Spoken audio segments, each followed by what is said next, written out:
Hello, my friends. Welcome back. I have an incredible friend of mine here today. He is just so warm, heart and soul. Gerry Lantz, please introduce yourself to the audience, my friend. Thanks, Francesca. Hi, I am Gerry Lantz, and that's Gerry with a G. I fought for that G my whole life long because my name is Gerald, not Jerome. But let's put that to the side for the moment.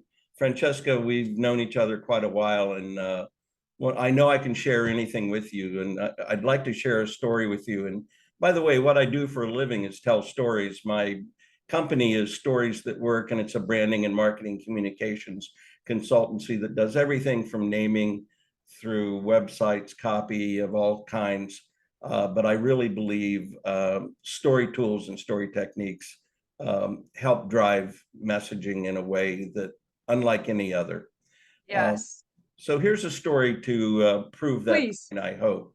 Let's share. Sure. There was a time in my life, and many people go through this, when my life was a train wreck. In fact, I was sitting on the train and I was squeezing my hands together like this, and my knuckles were turning white. I was going through a divorce. Many of us have been through that. It was not acrimonious, but it was certainly not one that I wanted. I was heading into my job in advertising in New York, which was stressful enough, 10-hour days, an hour plus commute in and out, had two kids at home. And it seemed like my life was coming apart. I talked to a copywriter at the agency where I worked, and he was missing his daughter, who was over in the UK. She was a teenager or a preteen, and he really missed her. And he said to me as I left his law office, and we were talking about my situation and his, he said, "Remember, Gerry, family is the most important thing." And that really stuck with me. I know it's a cliche, but it stuck with me deeply. And I decided then and there, along with lots of other help, that I was going to have a better divorce than I had a marriage.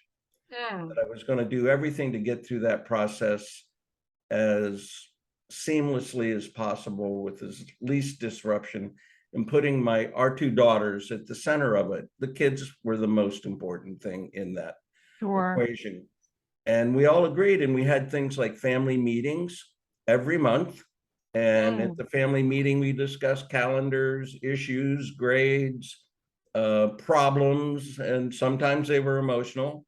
And how Yeah. wide open they were was we both were dating at the time, my ex and myself. We brought significant others, so everybody got included.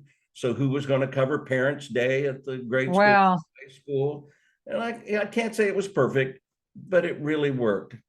And many years later, as my oldest daughter was graduating college, we were walking across the quad, or whatever you want to call it, the square at the college. And she said to my ex-wife, she said, "I really want to thank you and Dad, because you always spoke with one voice." And we did, wow. because we hammered out our agreements. We made sure we presented a consistent front to the kids, because when you're dealing with teenagers and daughters, I don't mean that to be, it can get a little emotional. Uh, Sure. and we got through just fine. And as I said, it wasn't perfect, but you know what? It was better. And Yeah. that was good enough. And I'll tell you how it resulted. The lives of my daughters have really proven that approach was very helpful. My oldest daughter has a PhD in clinical psychology. She's up in Boston. She specializes in children on the spectrum, kids with developmental issues. She's part of the professional workforce at Boston Children's Hospital, and she has her own practice. My youngest daughter went off to Africa and worked with women on hygiene, health, literacy, and business issues, in Wow. particular genital mutilation, with an organization that was about that and trying to put guardrails around it, Right. or not do it at all. And it was very successful. So both of them turned out to be very giving and amazing people. The youngest one has since gone on to work at the Department of Treasury, and now she's at Goldman Sachs. got her MBA at Columbia, and I'm going, what's this poor boy from Ohio doing with Ivy League daughters? But they are, and I'm very proud Wow. of them. And I thank and congratulate my ex-wife, my current wife, and the entire family on helping make that happen. Uh, Yeah. it's concentric circles, it affects things further and further out. For example, Yeah. living here as I do in the Philadelphia area, all of my ex-sister-in-laws that are all still around me, and brother-in-laws, they're either in New York or Philly, and Mhm. some a little further afield, but not much further. And we all get together for family occasions. We've never Wow. and this is how it resonates for me. And this is really important, Francesca. I've known that family since I was 14 years old. We all Wow. went to high school together, and my mom knew her mom. And I thought at the time of the divorce, why would I give up that really important part of my family? It was my family. Yeah. They were wondering about me. Is Gerry going to show up at occasions in Thanksgiving? Will we have Right. Thanksgiving without Gerry? And we have Christmas together, Thanksgiving together. We celebrate the grandkids events together. And it's really been quite nice. And I love that. take stress out of your life. Commit to taking stress out of your life by making a verbal commitment. I'm not a guru in any of these kinds of things. I don't have a degree in psychology or anything like that.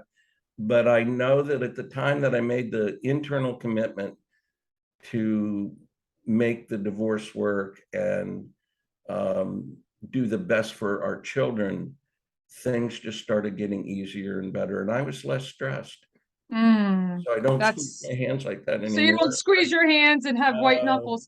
What an no. incredible story, Gerry. Thank you for sharing because this is for everyone, right? You became aware and you set an intention that you were going to figure it out. And you said something about it not being perfect. Well, none of us are. And I think that's what we should accept, right? And then you made it work. You're like, we are going to make this work. I don't want to harm my children. I want everybody together. And I love this as an example. And yes, you're the story expert for sure. And I remember all of that about you. So I love you articulating this and sharing it with us because it's such a warm feeling that you're like, hey, I can figure it out too, right? Yeah, you have to actually be specific. It's not about it. Intentions have to lead to actions. So Mm, family meetings was the first brick. And then after that, you say, okay, now what are we going to do? Well, we have to have an agenda, and it's the kids' issues and it's our issues, and who's going to be where and who's going to do what. And then it snowballed from there. And then I realized I didn't want to lose touch with this entire family that I love so much. Well, why? Why right, remove love from your life when right, you just continue it? And it's right. just been joyous. I love being with them. We have a great time. In fact, it's hilarious. We make fun of each other. It's a family.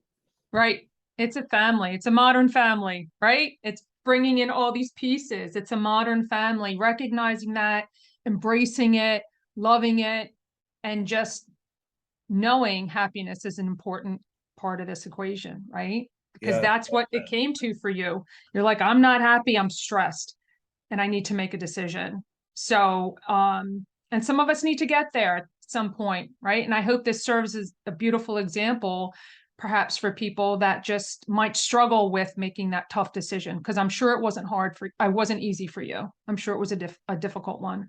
Well, I'd like to reach out to those people that are far younger than me, that are in the middle of their life. Their kids are growing, they're struggling maybe in their relationship. Get all Mm, the help you can. Get all the help you can. Get to therapists, get, church, whatever it is that works for you. Don't do it alone. Have good friends. Um, yes, share your pain. Don't be a pain about it, but you know, really be open to what will work best. What's the best thing to do? What's the best yeah. outcome I want?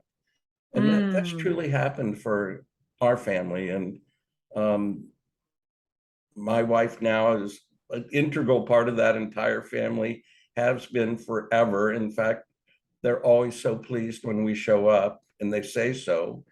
Oh, Because not all other divorced members of the family have done that, by the way. Some right. have said, It's work. no, we're out of here. Yeah. And they're missed, and it's a hurt. Where Yeah. don't break it. It's really wonderful when you keep it together.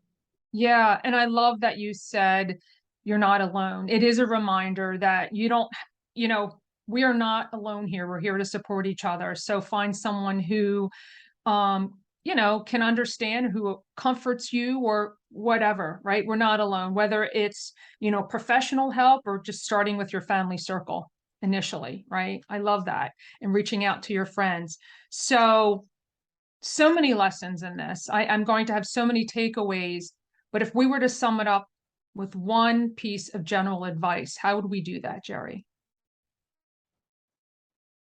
Well, since I work in marketing, I often make the decision when I'm with clients. I say, well, what's the best decision to make for your business? What's the best decision to make for your brand? That's just the stuff that lights me up professionally. And I would say, in, instead of being selfish and just worrying about me, myself, and I, and my hurt feelings, or whatever the issue may be, what's actually best for everybody? What's the best possible outcome? And imagine that, see it, and say it. And I know it sounds so cliche, but what's the best outcome I can imagine? And go for that. Go for that. Why not? Why get my age and suddenly have regrets and pains and unresolved issues? Why go there? What will Right, fix it so that in your 40s you're not in pain and when you're 65? Don't right, do it. Do right. something else that works. I love that. Oh, that's absolute perfection, my friend. Absolute perfection. So if there's a favorite piece of clothing or accessory, do you have one and how does it make you feel? Oh, it's funny you should ask that question. Actually, I do, and it's not a piece of clothing, it's a watch. Okay. And it's a very fairly expensive watch. I got it after 10 years at this ad agency that I worked in New York. It was my favorite job and my favorite company. I stayed there for 17 and a half years. Oh, wow.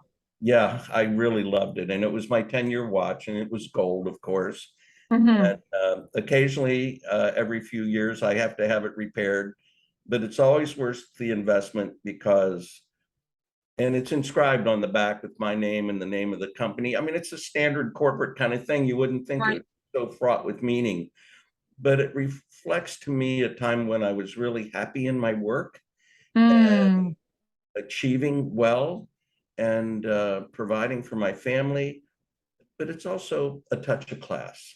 Oh, The agency I worked for talked about first class business, and that in a first class way. And whenever I put that watch on, I feel like I'm just a little bit classier. oh, I love That's that. it. I love that. That's perfect. That is so perfect.